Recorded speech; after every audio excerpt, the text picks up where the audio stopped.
मैया कुंती निवेदन कर रही हैं, बड़े बड़े ऋषि मुनि आपकी स्वरूप की महिमा का गान नहीं कर पाते हैं, आपके स्वरूप को जान नहीं पाते हैं, तो कथम पश्येम हि स्त्रियः, मैं तो भला ठहरी स्त्री, मैं आपके स्वरूप को भला कैसे समझ सकती हूँ।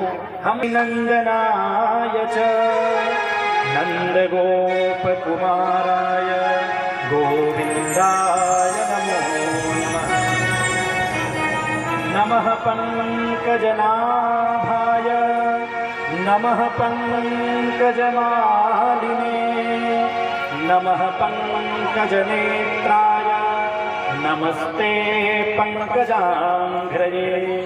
कहते हैं कृष्णाय वासुदेवाय, मैं वासुदेव भगवान श्री कृष्ण को प्रणाम करती हूँ। आपका स्वरूप कैसा है प्रभु? तो मैया कुंती कह रही है नमः पंकजनाभाय, नमः पंकजनाभाय, नमः पंकजमालिने, नमः पंकजनेत्राय। पंकज बोलते हैं कमल फूल, कमल को पंकज बोलते हैं।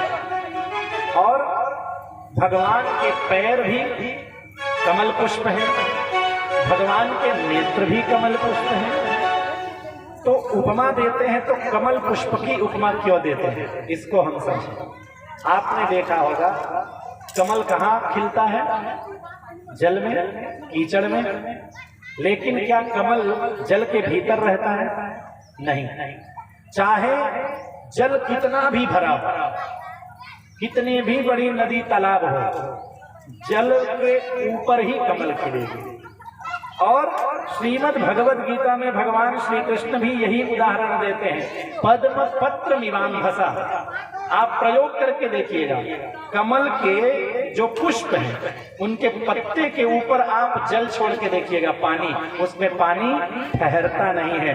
भगवान कैसे हैं? इस संसार में आते तो हैं लेकिन यहाँ ठहरते नहीं, रमते नहीं। और जो कमल है वो मोक्ष का प्रतीक है। भगवान के श्री चरणों का आश्रय जिन्होंने ग्रहण कर लिया उनको निश्चित ही सदगति प्राप्त होती है। भगवान का दर्शन जिन्होंने कर लिया, भगवान ने जिनको अपने नेत्रों से देख लिया, उनकी सदगति निश्चित ही है। ऐसे नमः पंकज नेत्राय नमस्ते पंकजांघ्रये, मैं ऐसे भगवान श्री द्वारिकाधीश को प्रणाम करती हूँ। हे प्रभु, मैं आज आपसे कुछ मांगना चाहती हूँ, मैं आज आपसे कुछ मांगना चाहती हूँ। बड़े ध्यान से श्रवण करिएगा, मैया कुंती क्या मांगती। मैया कुंती भगवान श्री कृष्ण से कह रही हैं कि यदि आप मुझे कुछ देना ही चाहते हैं तो मुझे दुख दीजिए। क्या दीजिए? दुख दीजिए। भगवान श्री कृष्ण ने कहा, मैया, आपके जीवन में बाल्य अवस्था से दुखों की कभी कमी रही है क्या? असमय आपके पति का देहांत हो गया, आपके बच्चों के ऊपर इतने अत्याचार कौरवों के द्वारा किया गया, कितने बार आपके पुत्रों को मारने का प्रयास किया गया, और अब भी आप दुख ही मांग रही हो। विचार करके देखिएगा, इस संसार में कोई ऐसा व्यक्ति है क्या जो अपने लिए दुख मांगे? लेकिन मैया कुंती आज अपने लिए दुख मांग रही है। और भगवान श्री कृष्ण को निवेदन क्या कर रही है कि प्रभु, मैंने अपने जीवन में ये बात समझ ली है कि जब जब हमारे जीवन में सुख आया है आप हमारा त्याग किए। आज देख लीजिए, हमको विजयश्री की प्राप्ति हुई, हम सुखी पूर्वक हैं और आप द्वारिका जाने के लिए तैयार हैं। लेकिन जब जब हमारे जीवन में कष्ट हुआ है, जब जब हम दुखी हुए हैं प्रभु, आप हमारी रक्षा करने के लिए दूर से पधारे। जहां से हमने पुकारा वहां से पुकारे, आप आए हैं। तो मैं ये चाहती हूँ कि आप मुझे दुख दें। मेरे जीवन में जब जब दुख आएगा तब तब आप उस दुख को दूर करने के लिए मेरे पास आएंगे और मैं आपका दर्शन लाभ कर पाऊंगा। बलिहारी बा दुख की पल पल नाम जपाए। ऐसे दुख की मैं बलिहारी जाती हूँ जिस दुख में मेरे मन में आपके प्रति चिंतन बनी रहे, आपका स्मरण होता रहे। ऐसा सुख को मैं लेकर क्या करूंगी प्रभु, जिस सुख के आने के बाद आप ही हमसे दूर हो जाते हैं।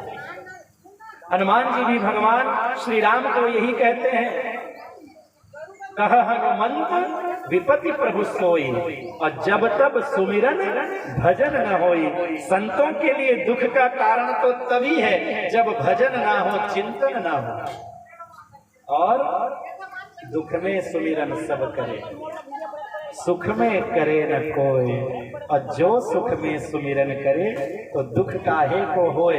भैया जब जब हमारे जीवन में दुख पड़ा है ना, तब तब ही हम भगवान का स्मरण करते हैं। कबीरदास जी ने कितनी बढ़िया पंक्ति बताई।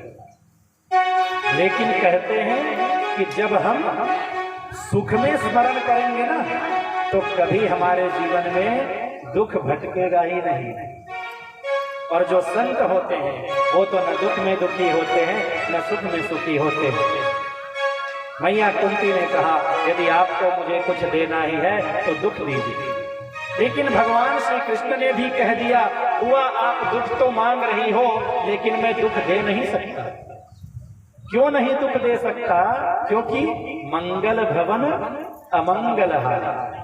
मैं तो सुख का भवन हूँ, मंगल का भवन हूँ। मैं सुख दे सकता हूँ, दुख नहीं दे सकता। आप विचार करिए, किसी पाठशाला में जहाँ भोजन बनाया जा रहा है, आप जाके भंडारी से कहोगे, भैया मुझे व्याकरण शास्त्र पढ़ा दीजिए, तो भोजन भंडारी करने वाला व्यक्ति आपको शास्त्र का ज्ञान दे सकता है क्या? पाठशाला में आपको पाठ मिलेगा, विद्यालय में आपको विद्या मिलेगी, भोजनशाला में आपको भोजन मिलेगा। उसी तरह जहाँ दुख है मैया, वहीं तो दुख मिलेगा। लेकिन मेरे पास तो दुख है ही नहीं, तो मैं भला आपको दुख कैसे दे सकता हूँ? दुखालयम अशाश्वतम, ये संसार दुखालय है मैया, मैं दुख नहीं दे सकता। भगवान श्री कृष्ण की भूरी भूरी स्तुति आज मैया कुंती ने किया और कहा, प्रभु बस आपकी कृपा बनी रहे, आपका स्मरण करते रहें, आपका भजन करते रहें, आपका चिंतन करते रहें, यही आशीर्वाद दीजिए और हमें कुछ भी नहीं चाहिए। और मैया कुंती ने कहा कि कन्हैया थोड़े और दिन रुक जाते, आपके साथ रहते रहते आपका इतना अभ्यास हो गया है कि आप चले जाओगे तो न जाने हमारा क्या होगा। यदि आपको ठीक लगे तो कुछ दिन और रुक जाओ। भगवान श्री कृष्ण को तो रुकना था ही, क्योंकि अभी अपने एक विरले भक्त को दर्शन देना है। भगवान श्री कृष्ण ने कहा, ठीक है मैया, मैं कुछ दिन और रुक जाता। भगवान श्री कृष्ण वहीं रुक गए। इधर युधिष्ठिर महाराज अत्यंत दुखी, अत्यंत व्याकुल। युधिष्ठिर महाराज को ऐसा लगता है कि महाभारत के युद्ध में जितने लोग मारे गए हैं उसका कारण मैं ही हूं, क्योंकि सभी सगे संबंधी थे। मातुलाहा ससुराहा पुत्राहा पौत्राहा संबंधिनस्तथा, इन्हीं के बीच में तो युद्ध हुआ है। ताऊ चाचा, बड़े पिताजी, मामा, फूफा, गुरु, शिष्य, इन्हीं के बीच तो महाभारत युद्ध हुआ है। और युधिष्ठिर महाराज मन में विचार कर रहे हैं कि मैं कितना अभागा हूं, जिनके कारण न जाने कितनी माताएं विधवा हो गई। ऐसे राज्य को प्राप्त करके भला मैं क्या सुख भोग सकता हूं? युधिष्ठिर महाराज अत्यंत चिंतित हैं। भगवान श्री कृष्ण युधिष्ठिर के पास आए हैं। भगवान श्री कृष्ण ने उनको समझाना चाहा है, समझाने का प्रयास किया है, लेकिन युधिष्ठिर महाराज भगवान श्री कृष्ण को अपने से छोटा जानते हैं और साधारण मनुष्य के रूप में देखते हैं। इसलिए भगवान का उपदेश युधिष्ठिर जी को समझ नहीं आया। भगवान श्री कृष्ण ने मन में विचार किया कि लगता है किसी बड़े दाढ़ी वाले बाबा के पास ले जाके इनको उपदेश कराया जाए, तब युधिष्ठिर जी को बात समझ में आएगी।